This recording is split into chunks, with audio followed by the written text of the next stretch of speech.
Well, you made it. Happy Friday, ladies and gentlemen. Hope everybody is doing great and expecting to have an amazing, amazing weekend. Steve Collins coming to you from San Antonio, Texas, the second most powerful, passionate, and purposeful coach and speaker in the world. Defining moments.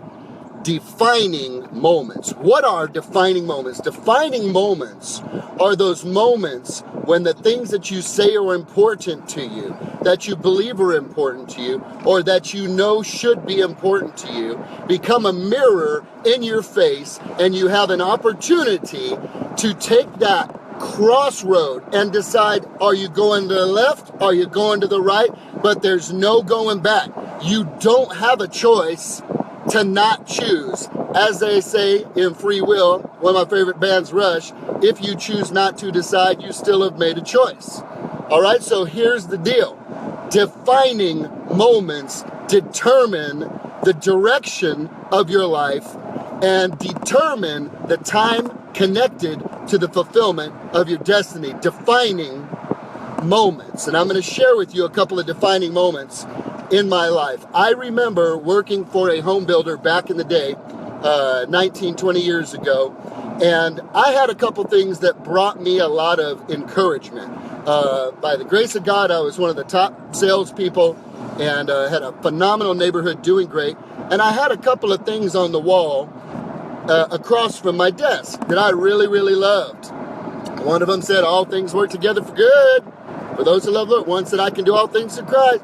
I had them on my wall. I had these quotes that spoke to me, and I was confronted by a gentleman only doing his job, who came in and said, you need to take those down. Now, only I could see them unless a client sat in chairs and got up and turned right around. Said, you need to take those down. That could be a problem. And I said, that's going to be a problem for me to take them down. It's those things that I speak to myself that keep me doing what I'm doing and have given me the favor that I have. I can't do that. And he says, you need to take them down. And I said, and it was a defining moment. I cannot. I will not. And I had a board behind me of all the houses I had on the books. I had 18 closings. And I remember him saying, are you willing to lose those 18 closings?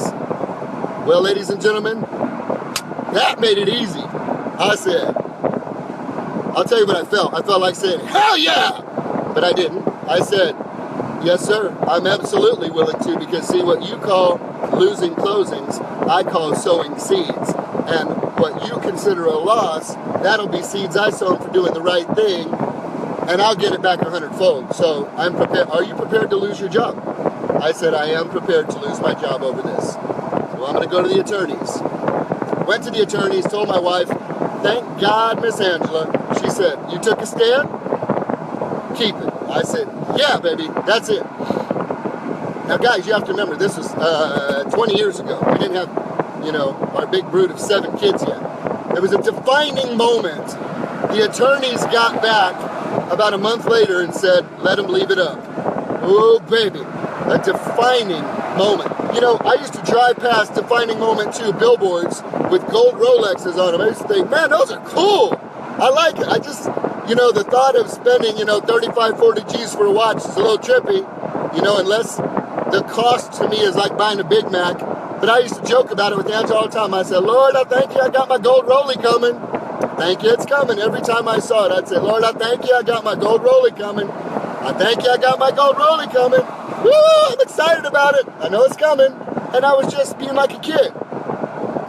At a Bible study, a gentleman approached me with the solid gold Rolex Yachtmaster and said, the Lord told me to give this to you. This is your watch. True story, guys. Put it on my wrist.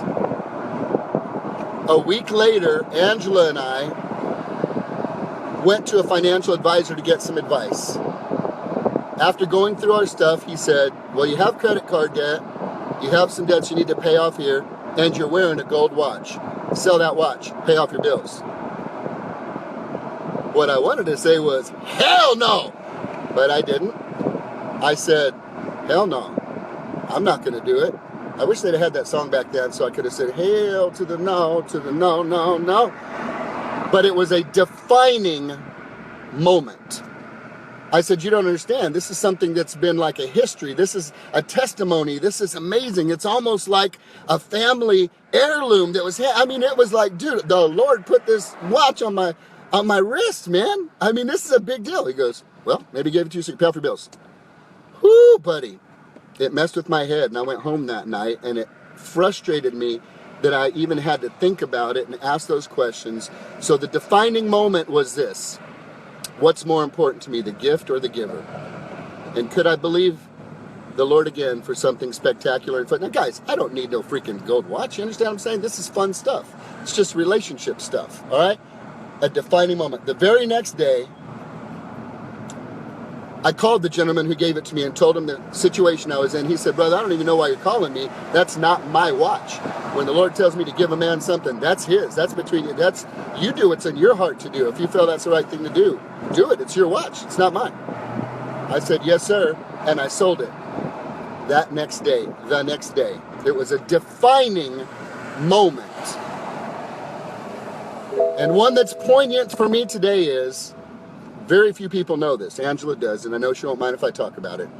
I had been trusting and praying and believing the good Lord to provide a wife for me because I really wanted to be married, have a big family, the whole works.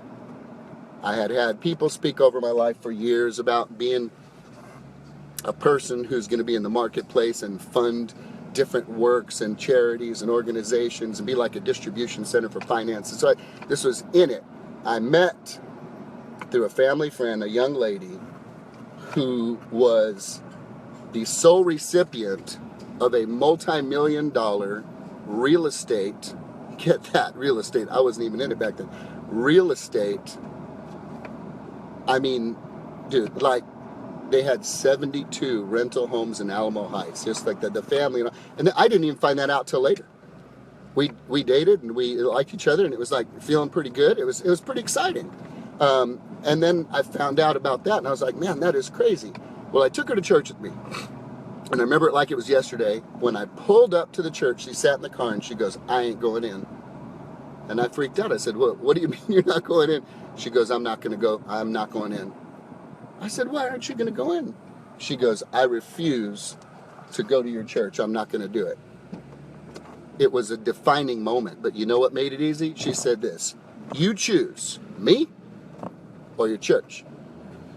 It was a defining moment. Thank the Lord I made the right choice. I said, buckle your seatbelt because you're going home. I took her home. That was it, the end of the relationship. And a month later, I meet sweet Angela, who I will celebrate 22 years of marriage with today. A defining moment. Will today be your defining moment? When you are faced with the mirror of what you say is important to you, will you take a stand for what you believe, or will you cower? Only you can decide. I hope you make the right choice. Have a great Friday.